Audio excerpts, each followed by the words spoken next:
Hello, guys. Welcome to another exciting episode on the show, Control or Be Controlled, a podcast designed to help you start thinking differently and take control of your life.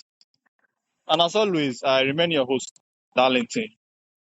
Today's guest is Naron Tillman, a pastor, entrepreneur, author, mindfulness teacher, media strategist, and AI faith tech innovator, whose work explores the intersection of faith, neuroscience, artificial intelligence, identity, and personal transformation. Tillman, welcome to the show. Thank you for having me. So, would you prefer I refer to you as Neron or Tillman? Naron is fine. Okay, Naron. Okay. All right. So, Naron, I would also like you to introduce yourself to my audience. My name is Naron Tillman. I'm from New York, born and raised in New York City. I live a little bit outside of the city. I've been doing work in entrepreneurship for over 25 years, ministry for 25 years. I just turned 50 last year. I'll be 51 soon. So I've been in business and entrepreneur and spirituality for mostly all of my life, adulthood. And now I'm still doing the work in mindfulness, neuroscience, and AI. I just find it fascinating seeing the synergy between what's happening and all that we have in front of us. We just wrote our book, Awakening I Am, Internal Awareness in an AI Age, and it's talking about that particular journey, and it gives you tools to help you apply today. For those of you who are tech curious, for those of you who are curious about becoming better.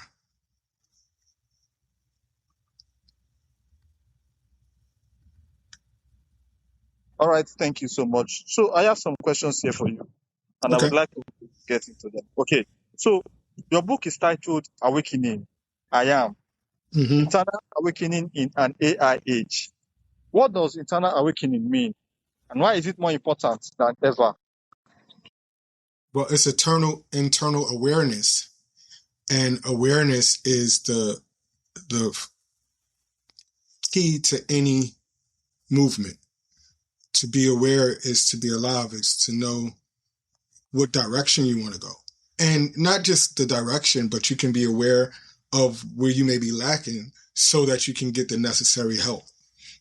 So to be aware in this age where there's a lot of noise, as I started to learn about prompting for AI agents, I started to see a synergy between the way that we speak to ourselves and prompt ourselves and the way that the AI is being prompted by us.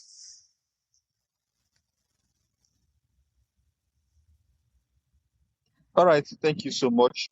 So you often say that the quality of your internal prompts shapes the quality of your external results.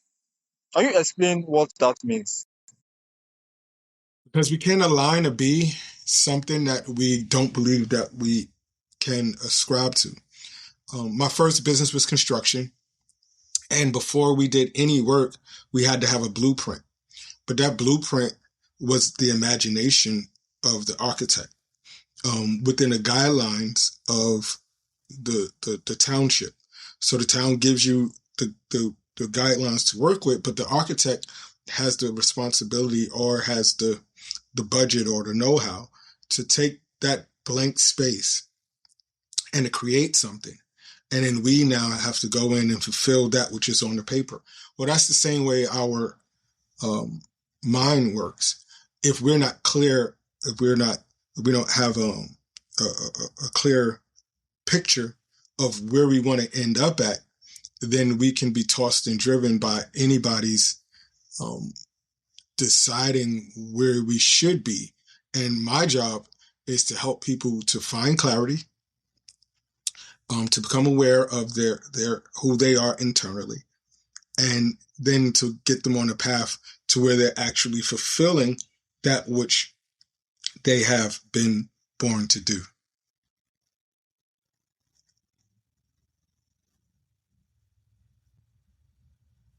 All right. So AI is transforming nearly every industry. How can people embrace AI without losing their own humanity, purpose, or authentic voice? Well, AI is is a tool, but humanity is the driver.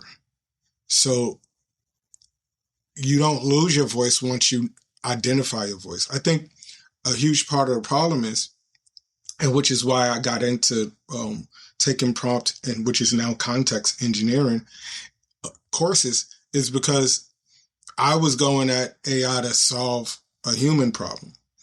The human problem that I ran into, and I was upset with the agent, was I wasn't clear on what it is that I wanted.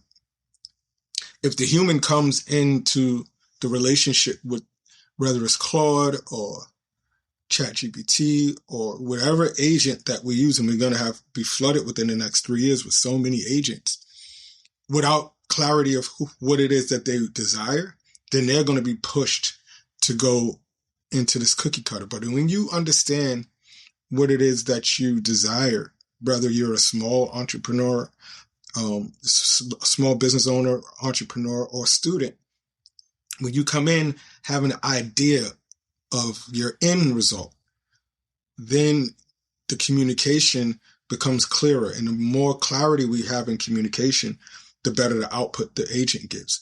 The agent is only mirroring the human experience. So the better human experience on the other end is what is going to be produced. Now, we will have bad actors, but again, just because someone else is using the technology for bad doesn't make the technology bad.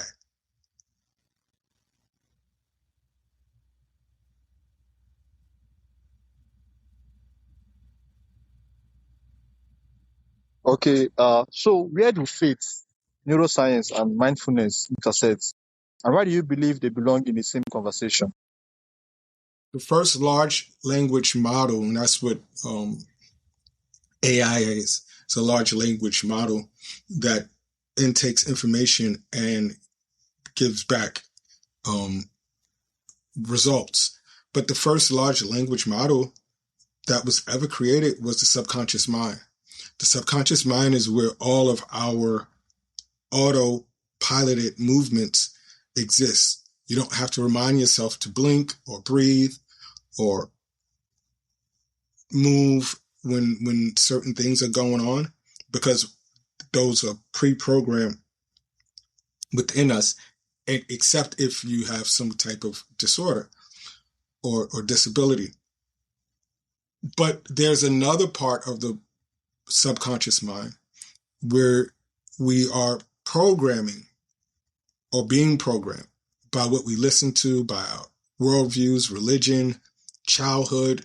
We've input all this information, and that information now carries out in our everyday lives. So if you've been told that you weren't good enough, that may be a seed for self-sabotage. You start rehearsing these languages that were inputted into you. So in neuroscience, it's called neural pathways, where you can now begin to rewire the way that you process. And you rewire the way that you process by prompting. These prompts are messages that we rehearse to ourselves.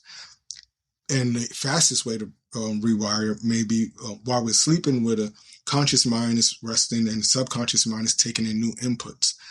And during those moments, we can change the way we think about ourselves emotionally, physically, financially, relationship-wise, and start giving ourselves positive prompt messages over the negative prompt messages that may have been playing in our as loops in our jukebox all of our lives. So that's called creating a new neural pathway. The neural pathway is the new line of thinking over the old wiring of the way that we thought. And we do that not just through affirmations. Affirmations are good, but really more internally.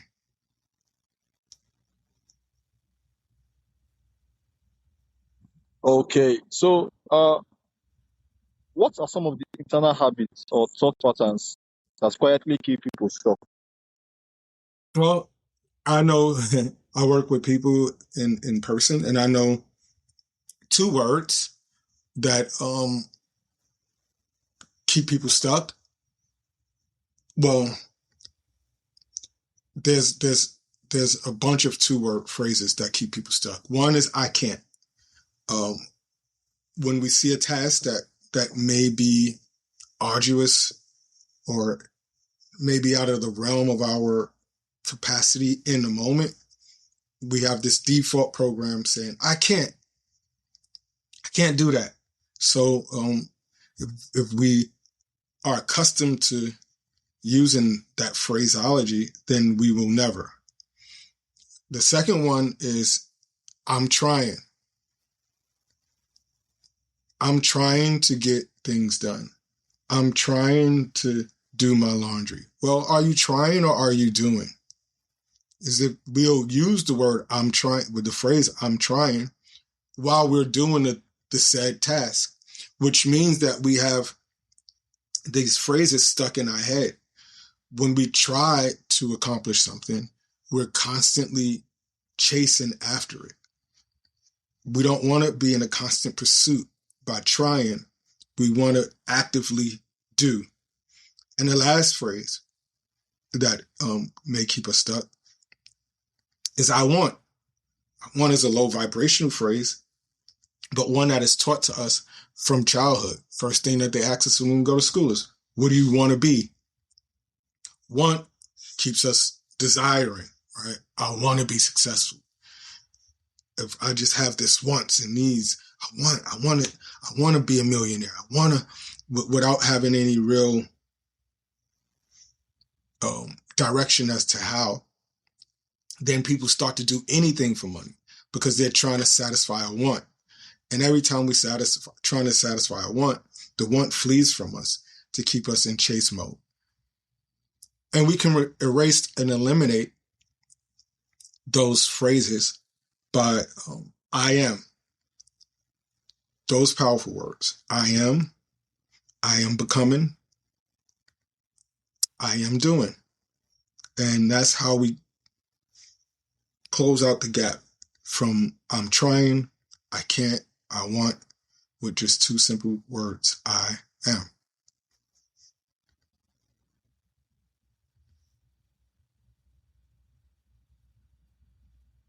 All right. So, as both a pastor and an entrepreneur, how do you balance spiritual purpose with building scalable businesses and media platforms? Well, due to COVID, we've embraced online ministry mainly full time. So in other words, pre-COVID, I had all of the things like the building and the musicians and all of those things. And it's a business, so it's time consuming, and ministry is business, and it can be a bit arduous at times because it's not something that you just do on Sunday. You have to do so much leading into Sunday.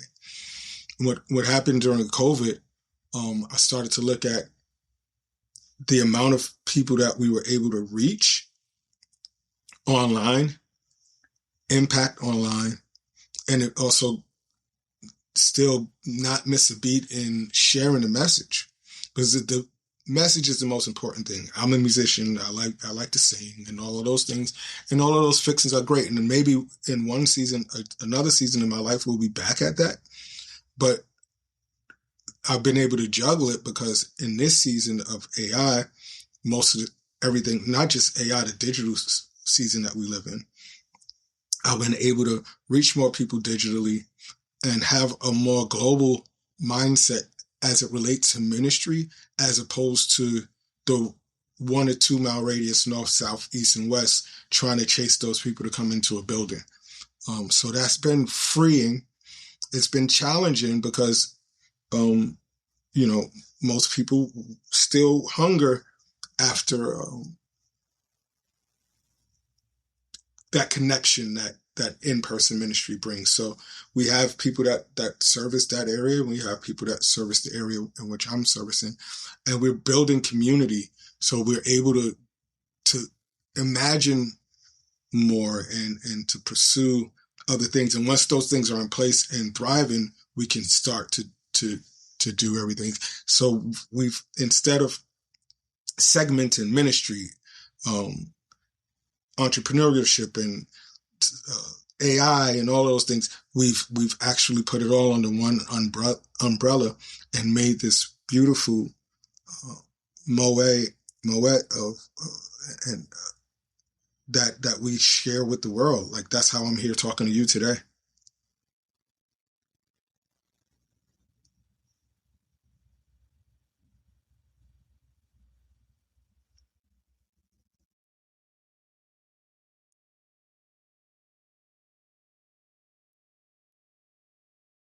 Hello. Okay, so we have interviewed countless leaders on the Work in Victory podcast. Tell us one lesson that consistently comes up in conversations about success and transformation. I've had over 400 interviews, and the one common thread is the people that are really doing it never shied away from the obstacles. They they fought through whatever obstacle was in their way, and they all had variations of obstacles, whether it's health, financial, divorces, bouts with depression. And the second thing I noticed is that when you reach a certain level, the more transparent you become.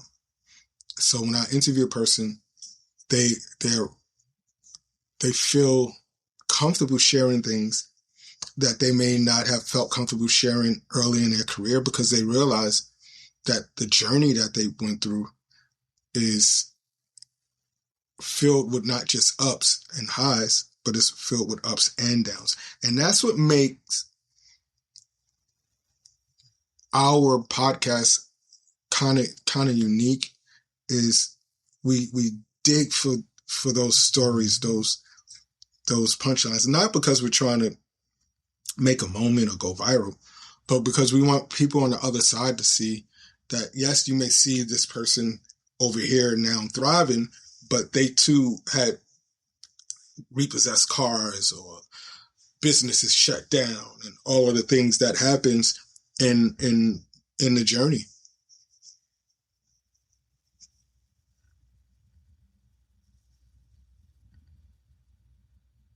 All right. Tell us, you created an internal awareness assessment. What does it reveal about a person? How can it help them move forward? So we have our internal awareness assessment is 24 questions that will help reveal the pattern of thought that you possess. So it's not a doctor, it's not diagnosing you. It's just revealing blind spots that we may have. So the questions are strategically placed so that when the end user give the answers, we can generate and populate a report that doesn't judge, a report that doesn't give psychosomatic language, but it gives observation and gives a level of awareness.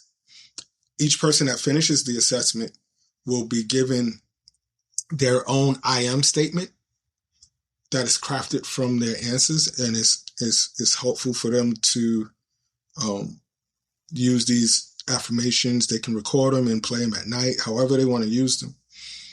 And we've created an AI agent to accompany the assessment.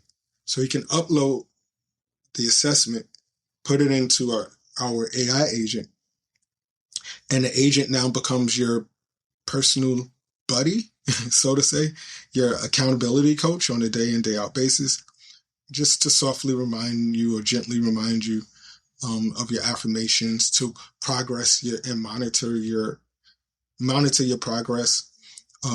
We'll say, hey, it's been 6 months. Let's do another assessment to see if these answers changed. And this way you can not just take an assessment and land somewhere and have these answers that may cause us to go chaotic even more.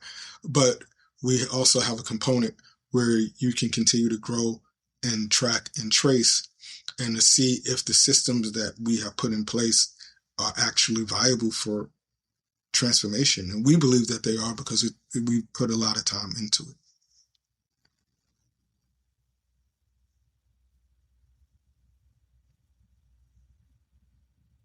All right. So here is my final question for you. For someone who feels stuck, uncertain, or disconnected from their purpose, what's the first practical step they can take today? The first practical step to take is to slow down. Like a lot of times when we feel stuck in purpose, and I'm talking from experience, we can be in the middle of what seems to be successful and still feel stuck and self-sabotage and loaf, right? But when we take the moment to slow down, listen to our self-talk, a lot of times we don't spend time really listening to what we say to ourselves, because that's where it starts at. So for your listeners right now, when you do slow down, one of the things that I want you to do is breathe through your nose, the nostril breathing, and the deep inhalations and the deep exhalations while we're slowing down. And every time the mind tends to shift or to wander away, identify what's pulling at your attention. Is it the bills that you can't pay? Is it something that someone said to you? Because we're built with what they call in neuroscience a negative bias. But for every one negative thought that you may have in that stuck position, think of 2 positive things that counteract where it is that you are at the moment. Like I teach yoga and movement, and I'll give an example. When I'm teaching my seniors, sometimes they may have immobility in the arm or on a knee. They had knee replacements or hip replacements. And they were like, I can't kick my leg up. And we teach, kick as high as you can. And instead of saying, I can't kick my leg, be grateful for the height that you can get the leg up and be consistent.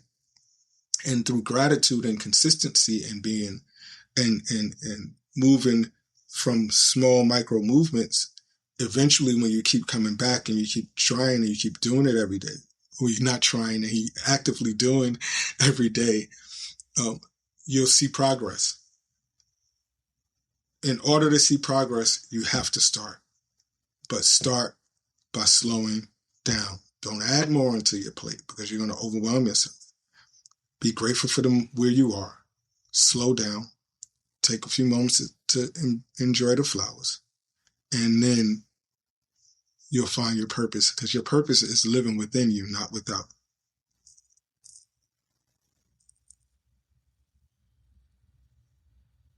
All right. Thank you so much, Aaron. Thank you for such an insightful conversation. In a world filled with endless information and constant distraction, you have reminded us that lasting transformation doesn't begin with better technology. It begins with greater awareness of who we are and the internal stories that shape our lives. So for those who would like to connect with you and learn more about your book, who you are, how can they do that? All of our information is on walkinvictory.me, walkinvictory.me. If you are social handles or any of that, they're all at the footer, or my name. If you just Google, or if you're on Facebook, it's Walk in Victory or Naran Tillman. On Instagram is Walk in Victory Podcast or Neuron Tillman.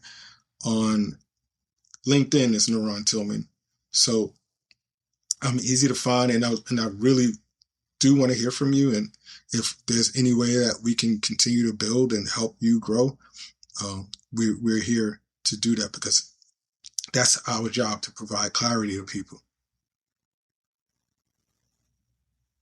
All right. Thank you so much. So, thank you to all my listeners as well for tuning in today on this very special episode. So, if this episode is speaking to you, please subscribe, leave us a review, and share it with someone who wants to lead with greater clarity, purpose, and intention. So, Neron, thank you so much for coming to Control or Be Controlled. Thank you for having me, Darlington. Enjoy the rest of your day. All right. And to all my listeners, I really appreciate you guys. You guys are the real reason why we're always doing this. Thank you so much for tuning in today, and make sure you make good use of this very episode. So until next time again, I'll see you guys. Remember, take control of your life or something else will. Bye guys. Thank you, Neron. Bye-bye. Thank you. All right, Neron, don't forget to back episode that's coming.